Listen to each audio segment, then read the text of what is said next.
Deuteronomio capítulo 8, versículos 6 al 11. Voy a darle lectura, usted lo sigue con su vista.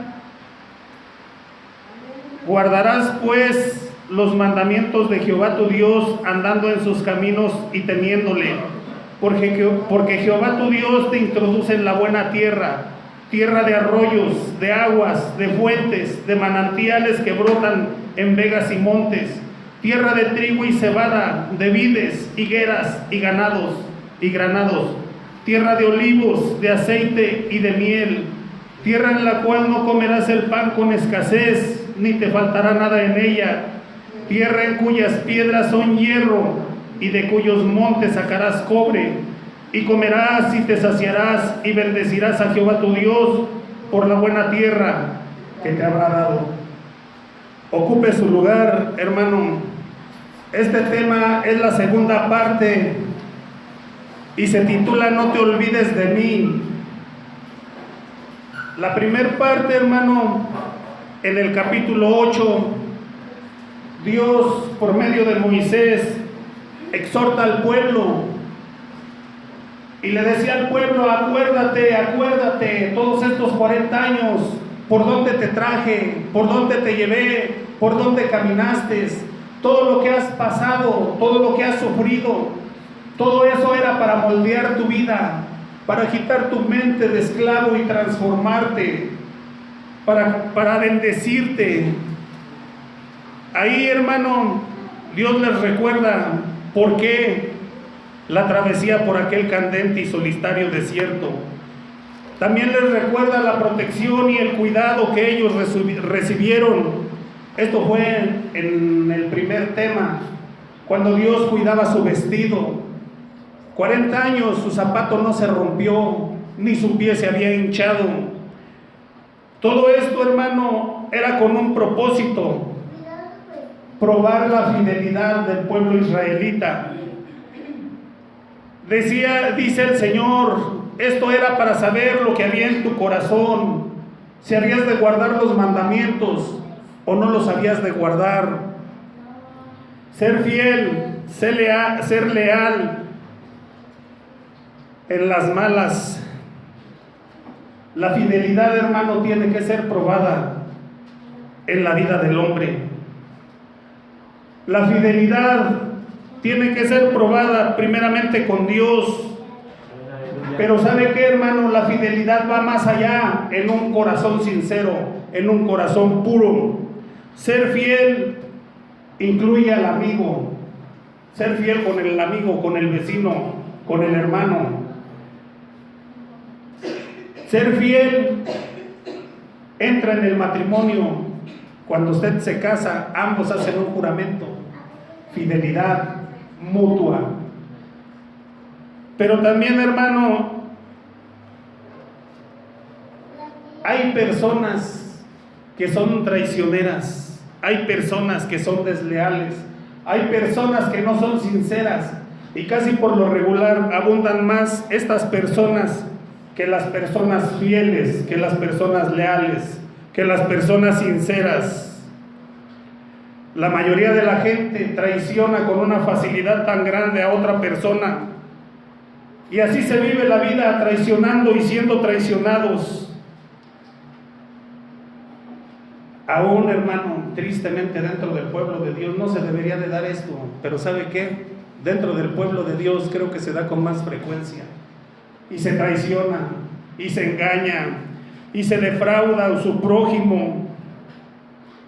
Un ejemplo, hermano, muy común: le piden a usted, un amigo muy íntimo, cristiano, le pide una cantidad de dinero, y usted por amor al Señor se la presta, y muchas veces se pierde la amistad y se pierde el dinero. Por allá atrás mi papá me decía una vez: ¿sabes qué? Cuando tú prestes, si vas a prestar, haz de cuenta mejor que lo regalas, porque puedes perder todo, puedes perder tu amigo y puedes perder tu dinero. Las personas mayores ya han vivido esto, ya lo han experimentado, y por eso se lo transmiten a uno que va creciendo. Y muchas veces, tristemente, todo esto pues, es cierto. No debería de ser en el pueblo de Dios, pero existe. No hay fidelidad en la palabra, no hay verdad ni sinceridad en los actos. Hoy es muy difícil que una persona piense en el bienestar del otro. Hoy es muy difícil que la gente se conmueva o desee que las demás personas estén bien, se sientan agradables, se sientan gratos con usted, con los que lo rodean. ¿Sabe? Esto es porque se han perdido muchos valores. Antes yo recuerdo cómo se educaban a los jóvenes, a los niños, y les enseñaban a hablarles de usted a las personas mayores. Y les enseñaban que al llegar a una casa deberían de respetar la casa, no brincar, no andar corriendo, no andar gritando, estar en reverencia, por respeto a la persona que ahí vivía.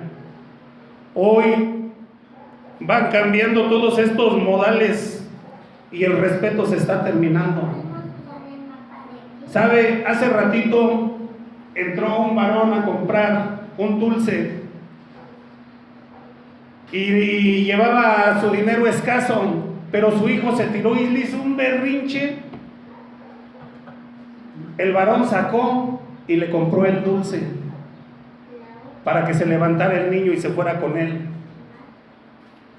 De rato llega una mujer, igual compra lo que iba a comprar, y su niño no le gustó el dulce que le había comprado, y eso que era un dulce caro, y no le gustó. ¿Y sabe qué? Empezó a pegarle a su mamá. Un niño de kinder, hermano, imagínese. Y la mamá salió y iba caminando, y el niño atrás de ella dándole de golpes. Se veía chistoso y a la mujer le causaba gracia. Pero ¿sabe qué? A mí me dio mucho coraje, muchísimo coraje, porque la mujer no se regresó y corrigió al niño, no. Se fue con él y todavía estaban esperando el microbús, el camión en la esquina, y todavía seguía el muchacho pegándole. Yo me asomé y dije, no es posible. Todavía seguía el muchachito haciendo berrinche. Empecé yo a meditar y dije, el día de mañana le va a causar una tristeza grande a su mamá este niño. Ahorita lo está consintiendo y le cae de gracia que le pegue. Al rato que sea un varón que le guste el vino o que se desvíe por otras partes, ¿qué va a hacer de aquella mamá que no lo corrigió? Nosotros hemos aprendido que tenemos que corregir a los niños para bien de ellos y para bien nuestro, para que no lloremos después. Para que no lloremos después, hermano, tenemos que enseñarles, instruirlos. ¿Sabe? Saludar al llegar a casa. ¿Se ha dado usted cuenta que muchas personas ya no saludan? Por reverencia, cuando usted llega a una casa, las personas que están ahí, sean quien sea, usted llega y saluda, buenas tardes, ¿cómo están? 3 palabras, buenas tardes, 4, perdón, ¿cómo están? Y muchas veces, hermano, se va perdiendo todo esto y se va endureciendo el corazón. Al salir se despide uno. Se van perdiendo estos buenos modales, se va endureciendo el alma, el corazón, la mente. Se va haciendo uno indiferente al trato con las demás personas. Una persona fiel practica en su vida todos los buenos hábitos. Una persona, hermano, fiel practica todo esto y lo lleva atesorado en su corazón. Siempre piensa en los demás. Aquí Moisés les decía al pueblo de Dios, y te acordarás de todo el camino por donde te ha traído Jehová tu Dios estos 40 años en el desierto, para afligirte, para probarte, para saber lo que había en tu corazón, si habías de guardar o no sus mandamientos. El versículo 2 del capítulo 8, esto lo vimos en el primer tema. Para probarte, para ver lo que tú eres. ¿Sabe, hermano? ¿Por qué?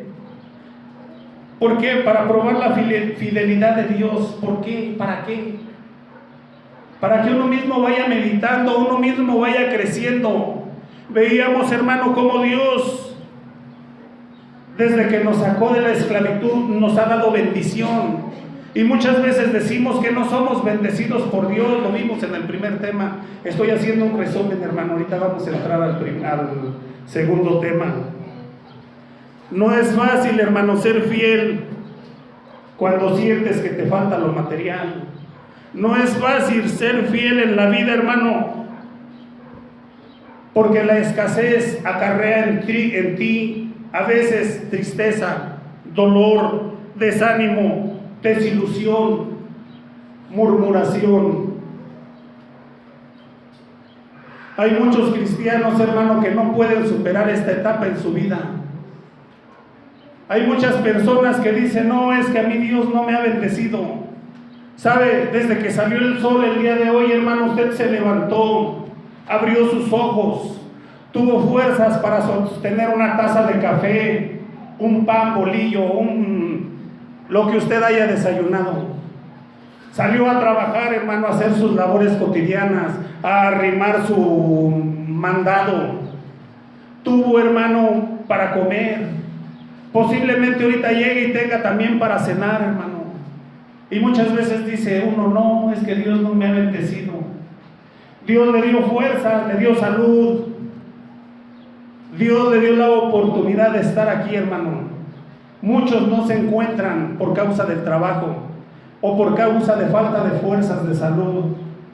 Pero a usted Dios le permitió estar el día de hoy aquí. Y Dios lo ha bendecido y lo sigue bendiciendo.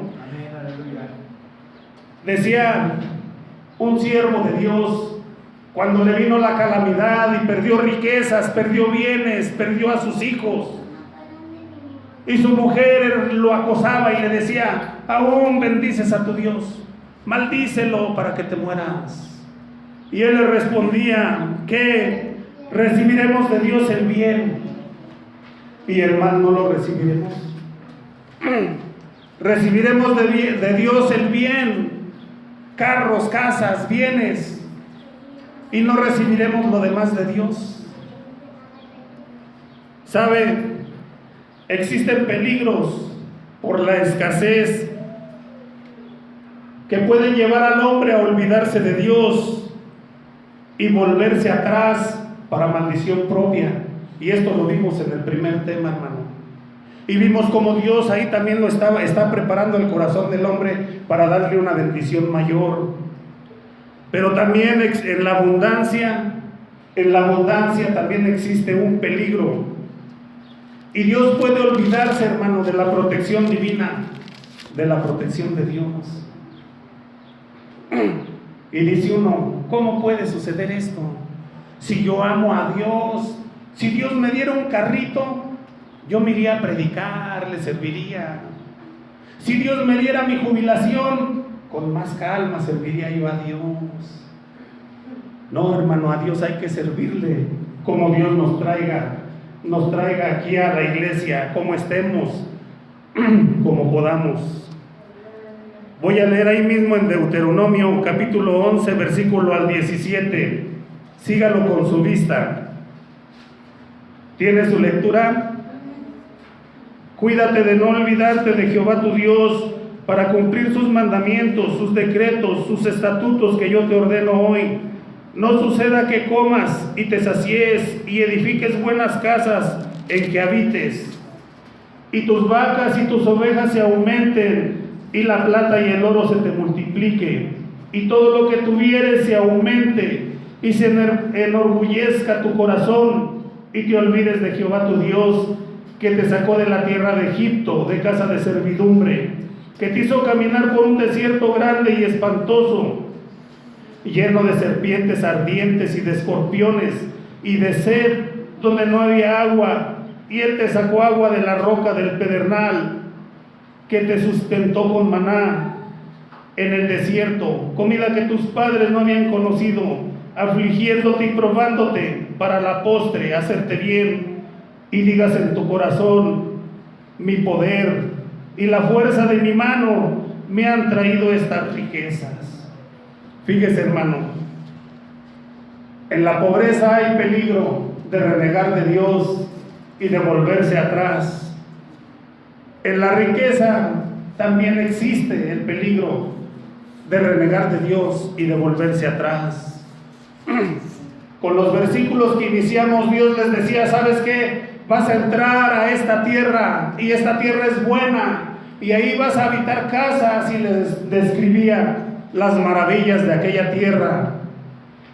Y aquí les decía, ¿sabes qué? Cuando todo esto se te multiplique, cuando tengas posiciones, cuando tengas bienes, no te vayas a olvidar de mí y digas en tu corazón, mi poder y la fuerza de mi mano me han traído esto. No te olvides de mí. Después de saber y entender el propósito de tanta aflicción en la vida de aquel pueblo, después de recibir la promesa de heredar aquella tierra, aquellos bienes, nuevamente Dios le advierte al pueblo los peligros que genera la abundancia en el corazón de los hombres. ¿Sabe? Fuerza, salud, multitud de bienes en el corazón del hombre puede generar orgullo, altivez y soberbia. Fíjese, hermano, fíjese nada más lo que Dios deja escrito para bienestar nuestro. Una persona orgullosa menosprecia a todos los demás, sintiéndose superior a todos. Una persona orgullosa menosprecia aún la comida de los demás. Menosprecia, hermano, la vestimenta. ¿Ha escuchado usted cuando por ahí dice, no, pues es que yo he visto de pura marca, puro Levi's, puro Furor? No me sé muchas marcas, hermano, para nombrárselas verdaderamente, pero hay personas que dicen, yo puras camisas de seda. ¿Sabe? Altivez, soberbia, menospreciar el trabajo de otros. Uy, no, es que aquel camarada pues es albañil. ¿Cómo crees? No. Es barrendero, trabaja en el municipio. Es que yo soy licenciado. Es que yo tengo estas carreras. ¿Ha escuchado también usted esto? Se da, hermano, a través de la vida se va dando. El orgullo, hermano, la altivez, el orgullo aún en los matrimonios. Cuando aquellas personas dicen, ¿cómo me fui a casar contigo? No sabes ni leer ni escribir, eres una persona ignorante, no tienes ni la secundaria. ¿Sí ha escuchado usted esto, hermano? Maltratan psicológicamente a la pareja. O la misma mujer, también se han volteado los papeles y dicen, es que tú no eres nadie, no sabes ni trabajar, no tienes ni preparación, no tienes ni en qué caerte muerto. Palabras que hieren, que lastiman. El orgullo aplasta, el orgullo pisotea la dignidad del hombre. El orgullo es principio de fracaso en la vida del ser humano. Antes del quebrantamiento se eleva el corazón del hombre, y antes de la honra es el abatimiento. Proverbios capítulo 18, versículo 12. Antes del quebrantamiento es la soberbia, y antes de la caída la altivez de espíritu. Parece ser el mismo proverbio, hermano, pero no. Proverbio capítulo 16, versículo 18. Y otro proverbio más: la soberbia y la arrogancia, el mal camino y la boca perversa aborrezco.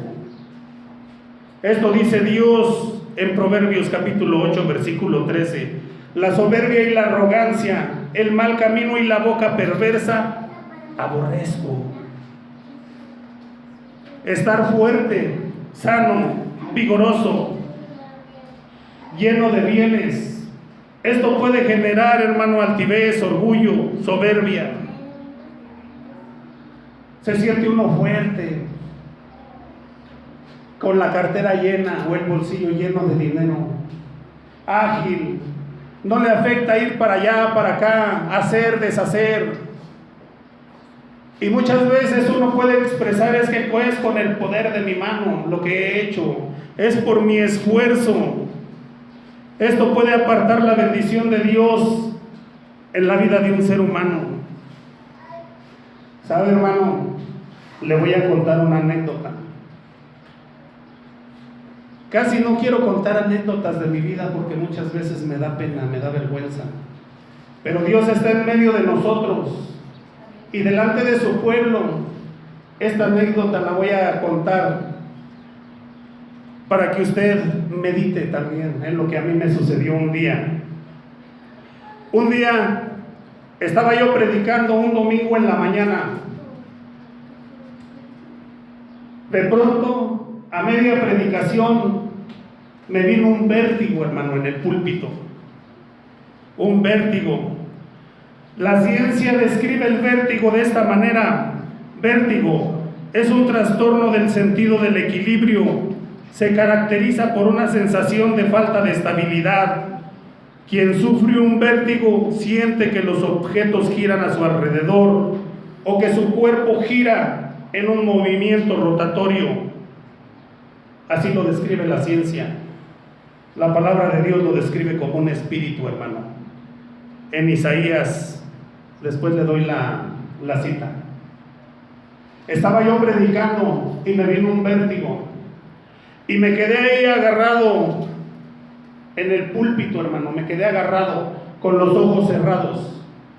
Yo no podía abrir los ojos porque al abrirlos, hermano, todo me giraba de una manera tan fuerte que hacía que me cayera.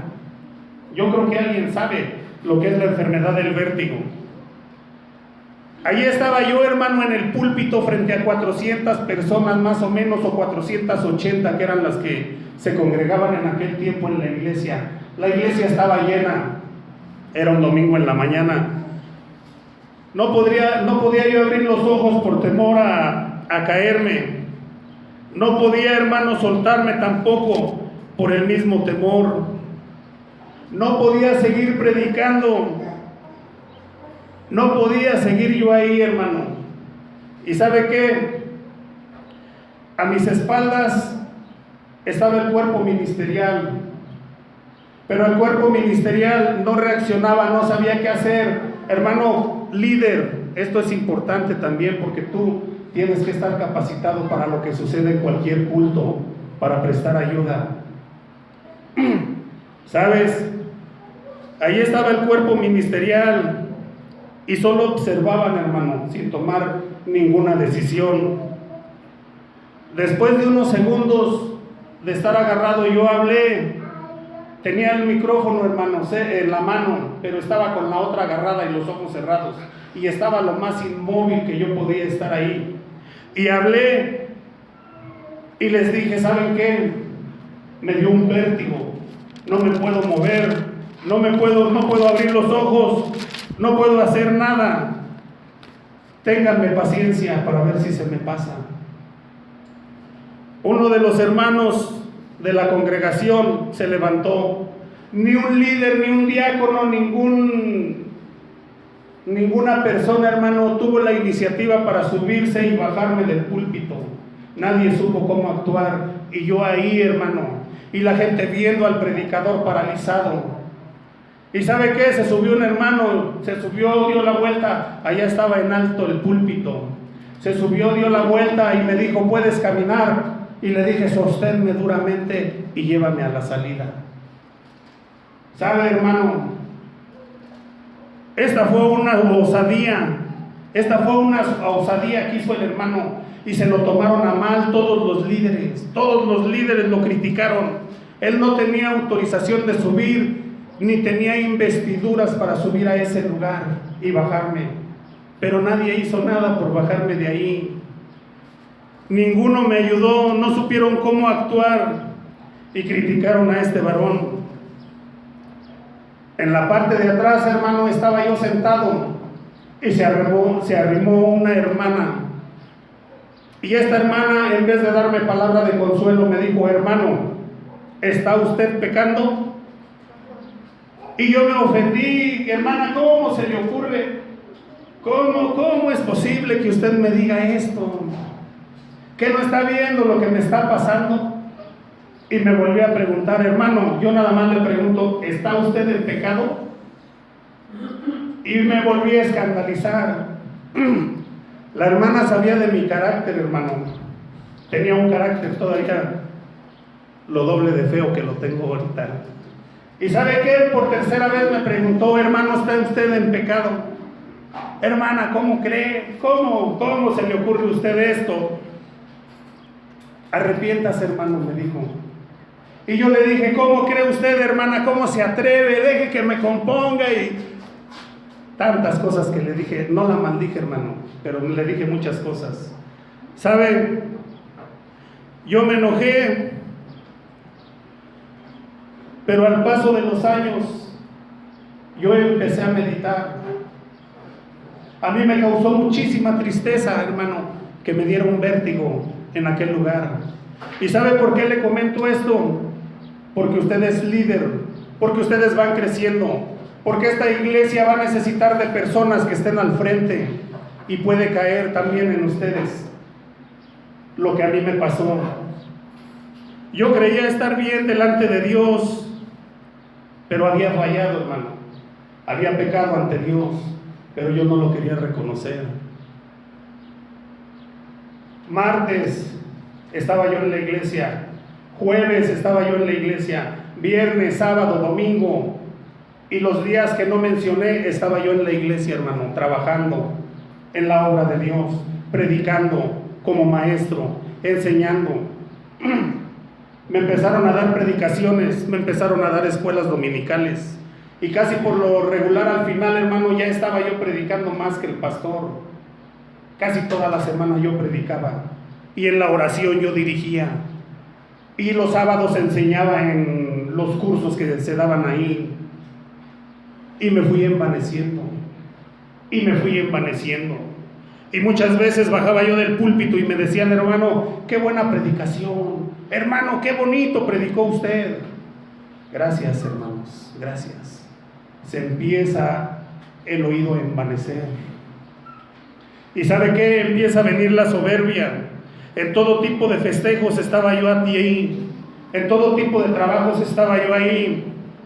Esto también generó que muchas personas me buscaran, que mucha gente llegara delante de mí, me alabara, platicara conmigo. Y me envanecí, hermano. Me envanecieron las adulaciones. Yo no sentí cuando me envanecí, no sentí, hermano, cuando me volví orgulloso. Pero ¿sabe qué? Sí sentí el vértigo en el púlpito. Dios estaba tratando conmigo. Dios estaba ahí tratando conmigo, estaba moldeándome, hermano. Y yo pude haber muerto en el púlpito predicando la palabra de Dios. Por eso le comparto esta historia, hermano. Por esto le comparto esta anécdota. Usted que es líder, usted que quiere predicar, usted que quiere trabajar. Hay peligro, hermano, también en esto. Cuando uno no dobla su rodilla, no ora, no ayuna, no pide uno la guianza de Dios. Imagínese usted, yo he meditado esto desde aquel tiempo, y día a día lo medito, hermano. Yo pude haber muerto en el púlpito si Dios lo hubiera permitido, y hubiera despertado en el infierno.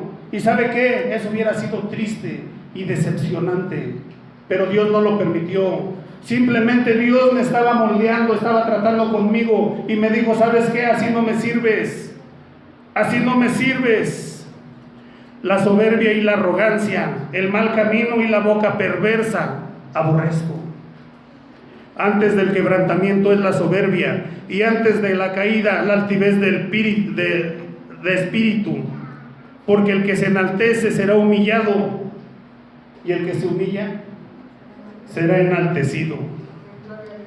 Ten cuidado, hermano, que sirves a Dios. Cualquiera que sea tu ministerio, ten mucho cuidado con tu actitud.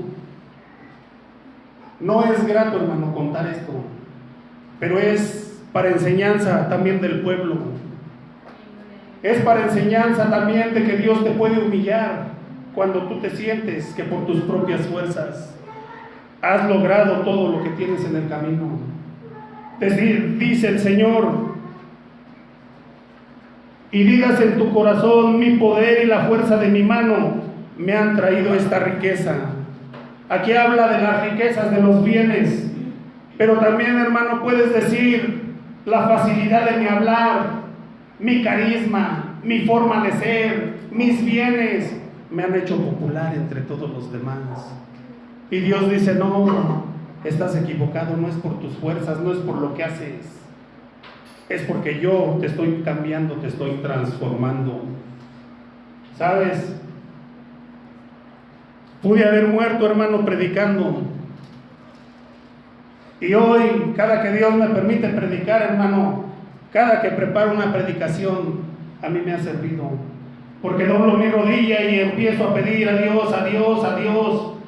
Y le digo: Señor, que seas tú, que seas únicamente tú el que transmita lo que quieras transmitir. Antes a mí me afectaba mucho, hermano, si la predicación fuera buena, si les gustó o no les gustó. Ahora, hermano, ya no me preocupo por eso. Ahora me preocupo, hermano, por agradar a Dios. Y le digo: Señor, si la predicación estuvo mala, tú se las diste. Si la predicación fue buena, tú se las diste. Yo únicamente transmito lo que tú, Señor, me das para hablar. Esto, hermano, se lo cuento frente a Dios que está delante de nosotros, porque Dios siempre va capacitando al hombre, pero a veces las enseñanzas de Dios no nos agradan. A veces, como Dios nos va moldeando y nos va transformando, no nos agrada y no lo entendemos. Yo en aquel tiempo no lo entendía y yo decía: Señor, ¿por qué? Si soy un siervo tuyo, ¿por qué me avergonzaste delante de tanto pueblo? ¿Por qué? ¿Por qué? ¿Por qué? ¿Por qué? Y siempre le decía: ¿por qué? Hoy ha cambiado todo eso y hoy le digo: gracias, gracias, gracias. Gracias que no me llevaste al infierno. Gracias que no me quedé en el púlpito. Gracias, Señor, que no me morí ese día. Gracias por abrir mis ojos, mi entendimiento. Cambia, hermano, la forma de pensar, la forma de ser, la forma de actuar. Aquí se le advierte a este pueblo y le dice: ¿sabes qué? Vas a caminar y vas a entrar a poseer una buena tierra y vas a recibir bendiciones. Anteriormente le había dicho el Señor al pueblo: por eso te traje así, por eso te probé, para eso te afligí, para que fueras capaz de recibir las bendiciones que hoy te voy a dar en tu vida. Dios tiene promesas, hermano, para cada uno de nosotros. Dios tiene miles de promesas, hermano, y aún más allá de esta vida. En la casa de mi Padre muchas moradas hay. Voy pues a preparar lugar para ustedes, para que donde yo esté, ustedes también estén. San Juan capítulo 14, del 1 al 4. Allá tenemos una morada celestial, hermano. Si aquí no tenemos una casa, allá tenemos una mansión que nos espera.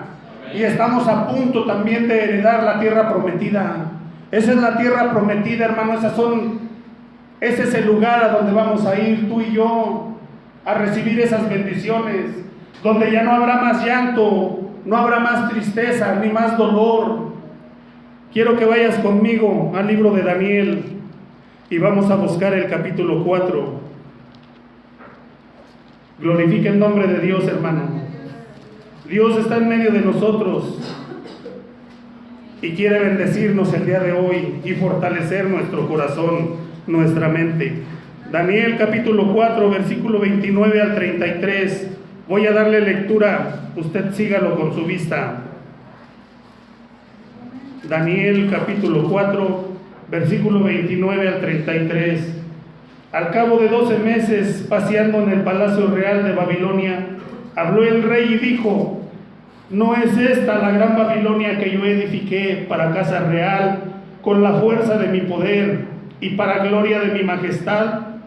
Aún estaba la palabra en la boca del rey, cuando vino una voz del cielo: a ti se te dice, rey Nabucodonosor, el reino ha sido quitado de ti, y de entre los hombres te arrojarán, y con las bestias del campo será tu habitación, y como los bueyes te apacentarán, y 7 tiempos pasarán sobre ti, hasta que reconozcas que el Altísimo tiene el dominio en el reino de los hombres, y lo da a quien Él quiere.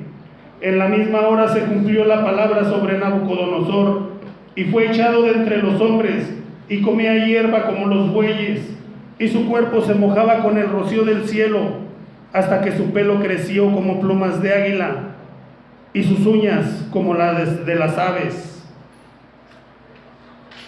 abatiendo al altivo. Babilonia, hermano, era una ciudad grande, poderosa, llena de edificios, llena de monumentos. Nabucodonosor le había tocado reconstruirla, y ahora él se paseaba y veía la grandeza de la ciudad. La vista era hermosa, era impactante, era única. Él creía que por su fuerza y sabiduría propia, con sus propias habilidades, había logrado construir y mantener aquel imperio. Aún en ese tiempo él tenía prisioneros al pueblo israelita, y él se sentía orgulloso, y él decía: ¿no es esta la gran ciudad que yo he construido? ¿No es esta la gran ciudad que yo edifiqué para honra y gloria de mi majestad? Hay muchas personas que expresan las mismas palabras que este rey al hablar de sus posesiones. Mi trabajo y mi constancia me han brindado estos lujos. Es que yo trabajo, es que yo me esfuerzo, por eso tengo todo esto. Le pegué al negocio, sé comprar, sé vender, soy astuto, he prosperado con mucho esfuerzo, he logrado todo esto en la vida. Mucha gente, hermano, que se jacta sin saber que es Dios quien le multiplica los bienes, quien permite crecer todo lo que Él tiene a su alrededor. Dios bendice o Dios impide la bendición. Hay una doctrina que es la doctrina de la abundancia. ¿Y sabe qué, hermano? Esta doctrina de la abundancia dice que si tienes bienes, eres grato a los ojos de Dios. Y si eres pobre o vives en escasez, vives en pecado, en incredulidad y en desobediencia. Este tipo de enseñanza entristece a mucho pueblo de Dios. Este tipo, hermano, de enseñanza divide al pueblo en diferentes ideales también. Un día, una mujer llegó a los pies del maestro y derramó un perfume carísimo. Y Judas, uno de sus discípulos, dijo: ¿por qué se hizo este desperdicio? Pudimos haberlo vendido y dado a los pobres. Y Jesucristo le contestó: hermano, a los pobres siempre los tendréis con vosotros. Siempre habrá con ustedes pobres. Siempre va a haber pobres en la vida, hermano. Ser pobre no es una maldición de Dios. Ser rico tampoco significa que seas grato a los ojos de Dios. Aquí hay una diferencia, hermano, grande. El pueblo de Israel anteriormente creía que por los bienes que poseía y por la abundancia que Dios generaba en ellos, eran gratos a los ojos de Dios. Pero esto es mentira, hermano. Si posees abundancia, posees bienes, no quiere decir que seas grato. Si eres grato, qué bueno. Pero si eres pobre, hermano, tampoco quiere decir que seas una persona que vive en pecado, que está mal. Hay otra historia, hermano. ¿Se acuerda usted de Lázaro y el rico? ¿Se acuerda usted de esta historia? ¿A dónde fue Lázaro cuando murió? ¿Y a dónde fue el rico? Aquí, hermano, también observamos, Lázaro era rico, Lázaro era pobre. Pero muchas veces, hermano, Dios trabaja de diferentes formas para enseñarle al hombre, para que el hombre valore lo que posee, lo que tiene, lo que Dios le brinda. Otra historia, aquel joven rico, ¿se acuerda usted? Cuando platicó con el Señor, y aquel joven era un joven espiritual, y el Señor le dijo: poco te falta para entrar al reino de Dios. y le dio un mandato y le dijo: anda, ve y vende todo lo que tienes y dalo a los pobres. Y dice que el joven se fue entristecido. Y nuestro Señor expresó lo siguiente: de cierto os digo que difícilmente entrará un rico en el reino de los cielos. La riqueza, hermano, se puede transformar de una bendición en una maldición en la vida de aquel que la posee. Dios conoce el corazón del hombre y Él tiene poder, hermano, para bendecir económicamente a todo creyente. Eso sí te lo puedo decir. Pero ¿sabes qué? Yo no estoy de acuerdo con la doctrina de la prosperidad, hermano. Porque ser pobre, hermano, no significa que vivas en pecado, o que estés mal, o que seas un incrédulo, o que seas alguien, hermano, que está pecando. No, hermano. El Señor dijo: pobre siempre va a haber. Y en un proverbio dice: el que da al pobre, a Jehová presta. Fíjese nada más, hermano, lo que dice el proverbio. Cuando tú le des a un pobre una moneda, un pan, un vestido, que tú le des algo, le estás prestando a Dios. Y Dios te va a pagar generosamente, hermano. Seas rico, seas pobre, todos tenemos un día algo que brindar, algo que ofrecer. La bendición de Jehová es la que enriquece y no añade tristeza con ella. Proverbios 10, versículo 22. Cuando Dios bendice, aún, hermano, cuando no poseas bienes materiales, te vas a sentir afortunado en esta vida. Dios te bendice, y lo hemos visto en la primera parte de este tema. Dios te bendice, hermano, desde que tú te levantas con fuerza, salud. Dios te bendice, hermano, con lo que comes, con lo que posees, con lo que vistes, aún con los zapatos que traes, aún cuando estén viejitos, hermano. Dios te bendice y te da bendiciones. Y ahorita vas a llegar, hermano, y vas a reposar en un colchón, en paz, tranquilo, en paz me acostaré y así mismo dormiré.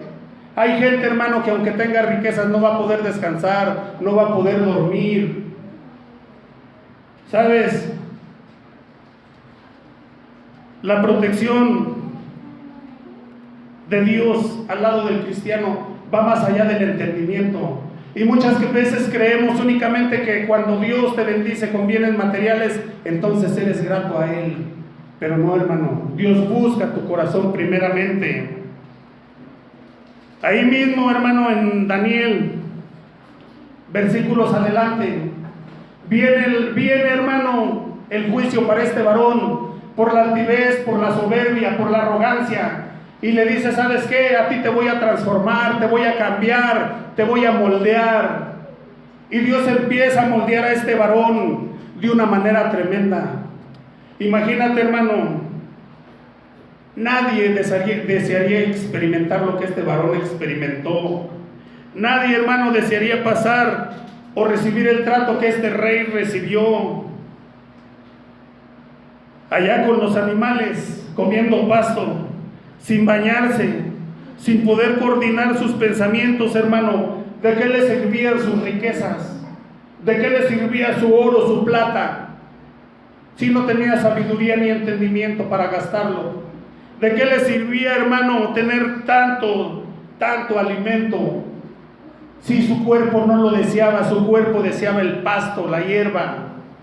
¿De qué le servía tener la mejor cama, el mejor colchón, si Dios, hermano, lo había atado a que se mojara con el rocío? ¿Se ha mojado usted alguna vez con el rocío, hermano? Amanece uno húmedo, incómodo.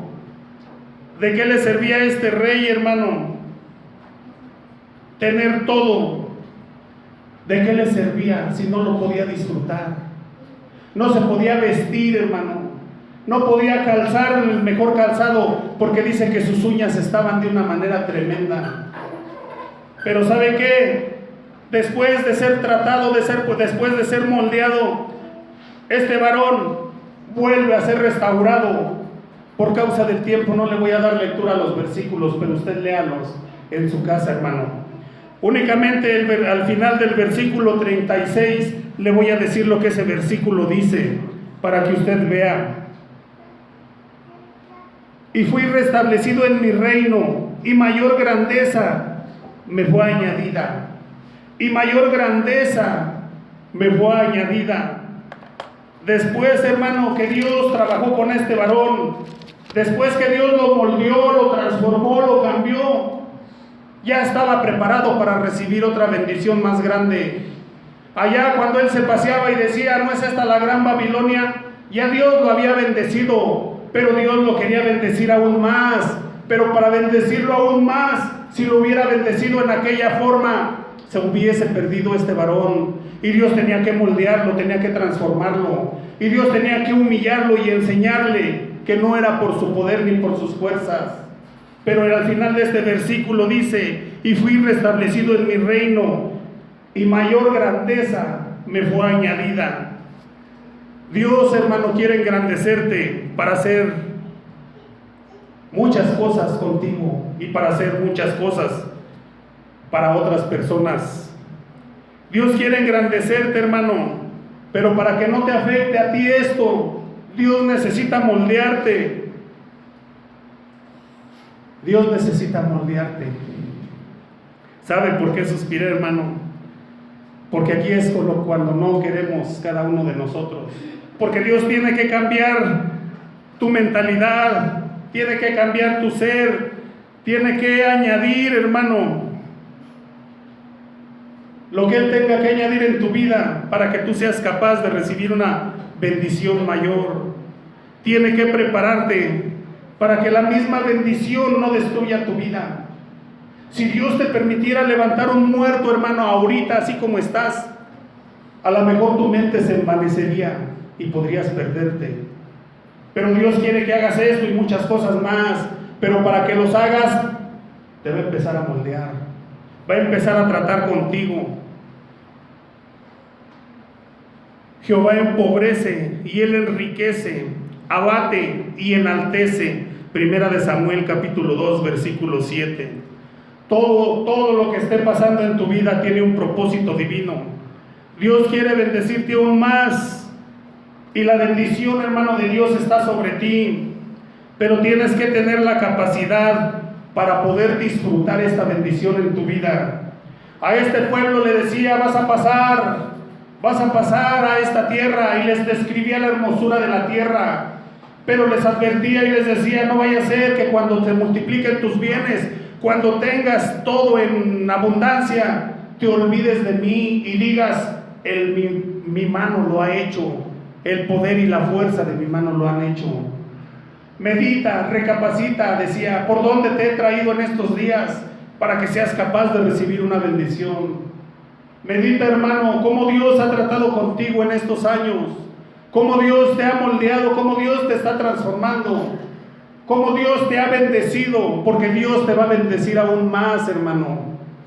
Aún más te va a bendecir. Dios está moldeando tu vida. Siempre le pedimos a Dios, cámbiame, Señor, cámbiame, como el barro, moldéame. Y hasta cantamos, ¿verdad, hermano? Moldéame como el barro, Señor. Y cuando Dios dice, bueno, hijo, voy a empezar contigo a trabajar, y te empieza a moldear, hermano, y te empieza a quitar a lo que a Dios no le agrada, te empieza a doler el corazón y te empieza a doler la mente. Y muchas veces dice uno, ¿por qué? ¿Por qué? No lo entiende uno, no lo comprende.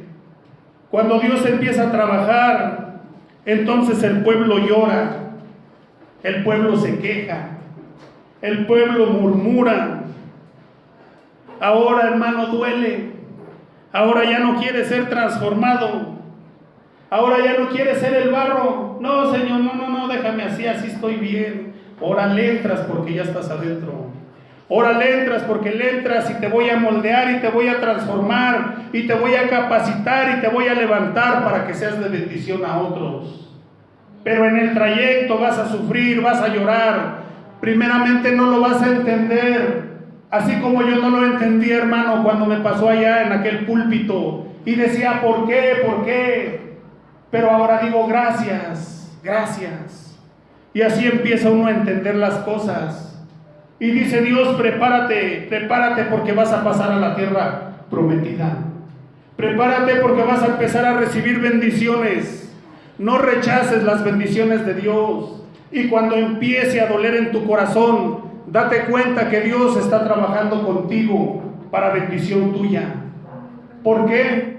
Porque dice Dios, porque quiero hacerte bien, quiero hacerte más bien, pero primeramente tengo que prepararte para que ese bien no te destruya, no te aparte de mis caminos, para que cuando se multipliquen tus bienes, para que cuando tengas salud, fuerzas, en vez de irte a Acapulco, en vez de irte a Cancún, tengas el deseo de venir a la iglesia a glorificar y exaltar mi nombre, para que valores, para que aprendas. Póngase de pie, hermano, vamos a dar